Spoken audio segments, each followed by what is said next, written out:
జీలకర్ర జీలకర్ర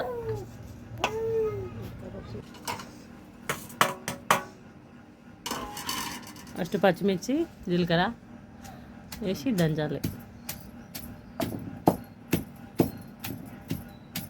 పచ్చిమిర్చి జీలకర్ర వేసి దంచాలి. ఎల్లిపాయలు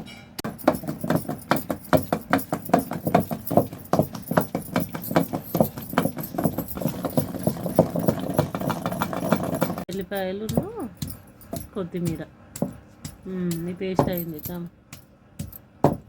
పేస్ట్ తీసేసినాక మళ్ళీ నూరా అంటే 15 తారీఖు వరకే చాలా వెళ్ళిపోతుందా? కొత్తిమీర పచ్చిది కొత్తిమీర ఎల్లిపాయలు పచ్చి వేసినాం.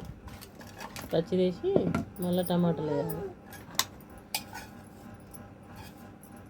ఎల్లిపాయలు మళ్ళీ టమాటాలు